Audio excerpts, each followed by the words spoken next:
Hello student, आज की class में आपका स्वागत करता हूं। आज बहुत इंपॉर्टेंट टॉपिक लेके आए हैं।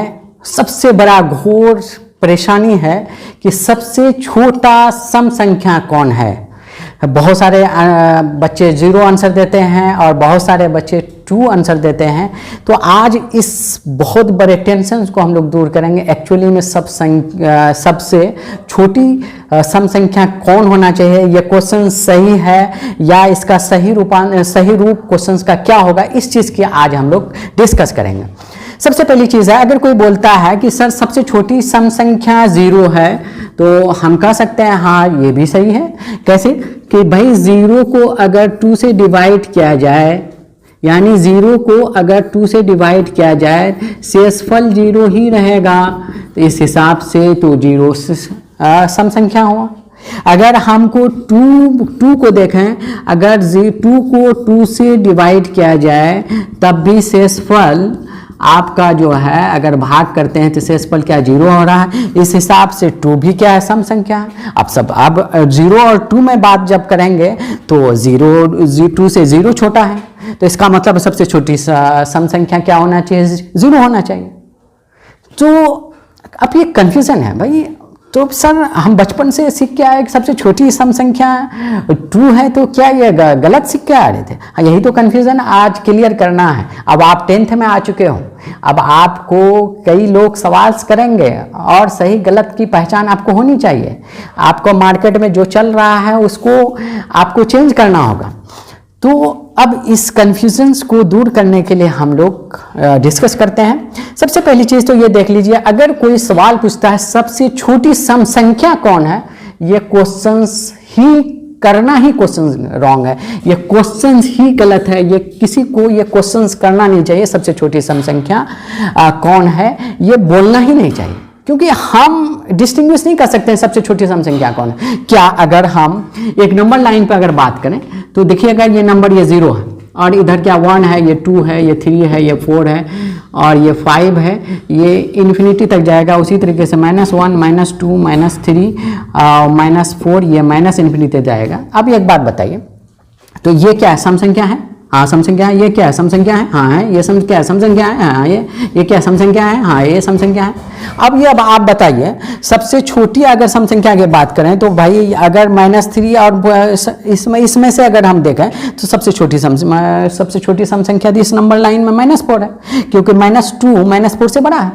उसी तरह -2 से बड़ा तो 0 है, सबसे छोटी सम संख्या तो ये होना चाहिए। उसी तरह का अगर ये दोनों की डिस्कस करें तो ये सबसे छोटी तो ये होना चाहिए। अगर इसको ये दोनों की डिस्कस सबसे छोटी है तो इसलिए इसका मतलब है कि सर आज तक जो हम पढ़ रहे थे कि सबसे छोटी सम संख्या हमारा 2 होता है, वो क्या पढ़ रहे थे भाई? वो क्या पढ़ रहे थे एक्चुअली में, वो उसको जनरली लोग बोल रहे हैं। जैसे आप बचपन में हम लोग बहुत सारी चीज़ को गलत बोलते हैं, ठीक है, लेकिन हमारे मम्मी पापा आगे चल करके हमें सुधारते हैं कि बेटा ऐसे बोलना चाहिए, इसको ये बोलना चाहिए। तब हमको बाद में समझ में आता है अच्छा ये बात हम लोग गलत बोल रहे थे, उसको इस तरीके से बोलना चाहिए। उसी तरीके से आज हम लोग करेक्ट करेंगे कि अगर इन क्वेश्चंस पूछा है तो वो एक्चुअली में क्या पूछ रहा होगा।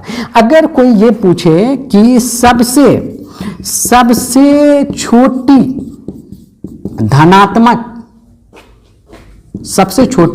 धनात्मक सम संख्या अगर पूछ लिया है तो ये क्वेश्चन सही है पूछना।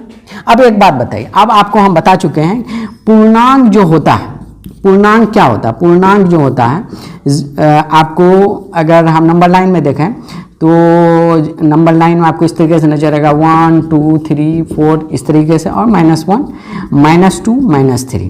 तो इसको हम लोग क्या कहे थे, ऋणात्मक पूर्णांक कहते, और इसको हम लोग शून्य पूर्णांक कहते हैं। शून्य पूर्णांक का ना ये पॉजिटिव साइन होता है ना ही निगेटिव है, यानी न्यूट्रल है, और ये सारा को हम लोग कहते हैं धनात्मक पूर्णांक कहते हैं।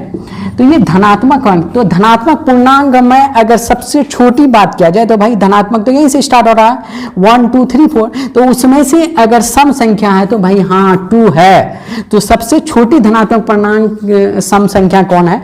ट्रू है। एक्चुअली में क्वेश्चंस को ये पूछना चाहिए, लेकिन जनरली वो सम संख्या पूछ रहा है, तो वो ये भी जो क्वेश्चंस का सेंस है वो पूछ रहा है एक्चुअली में कि ये सबसे छोटी धनात्मक सम संख्या के बारे में पूछ रहा है, क्योंकि शून्य के बारे में पूछेगा नहीं, क्योंकि शून्य तो धनात्मक है, ना ही धनात्मक है ना ही ऋणात्मक है, तो यहाँ तो ये सवाल ही नहीं बनता है। ऋणात्मक तो पूछेगा नहीं कि अगर सबसे छोटी ऋणात्मक सम संख्या कौन है, ये तो पूछ नहीं रहा, यहाँ सिर्फ पूछ रहा है कि सबसे छोटी सम संख्या। तो इसका मतलब आप कंसीडर करके चलिए कि सबसे छोटी सम संख्या मतलब ये वो क्या पूछ रहा है, सबसे छोटी धनात्मक पूर्णांक सम, यानी धनात्मक पूर्णांक में सबसे छोटी सम कौन है उसके बारे में सवाल पूछ रहा है। इसीलिए आप आंसर हमेशा 2 देते हैं, ना कि 0 देते हैं। लेकिन ओवरऑल देखा जाए तो 0 भी सम संख्या है, 2 भी सम संख्या है और -4 भी सम संख्या है। तो अगर सिर्फ यही सवाल रहे कि सबसे छोटी सम संख्या, तो हम इसका आंसर देने के लायक नहीं है, हम लोग नहीं दे सकते हैं।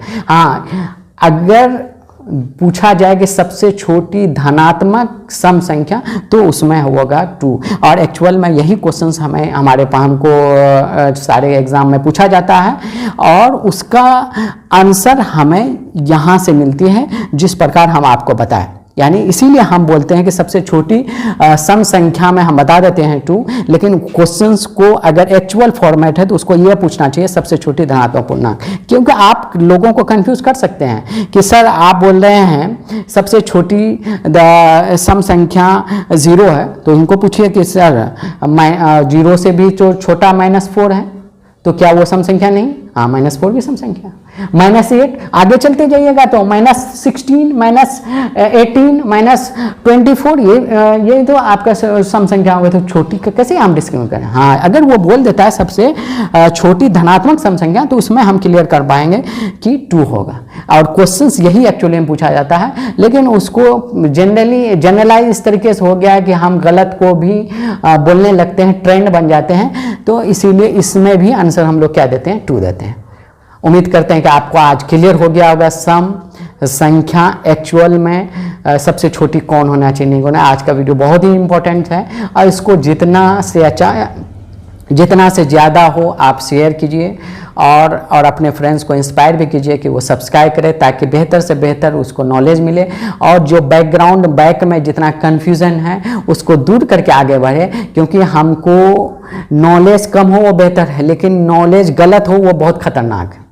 ठीक है, आजकल वही हो रहा है, नीम हकीम खतरे जान, यही दुनिया चल रही है। छोटी नॉलेज, छोटा सा नॉलेज रख करके वो आगे बढ़ रहा है, जिससे दिक्कत। और आप लोगों से एक शिकायत है कि आप लोग कमेंट्स में भेजिए, अगर आपको अच्छा लगता है वीडियो, कमेंट्स में ज़रूर आप कुछ ना कुछ कमेंट्स कीजिए, या अगर कुछ इंप्रूवमेंट की ज़रूरत है तो कमेंट्स में लिखिए, ताकि हमको मोटिवेशन मिलेगा आगे के वीडियो में और हम मेहनत करके और आपके कन्फ्यूजन्स को उजागर करके लाएंगे। चलिए आज इतना ही।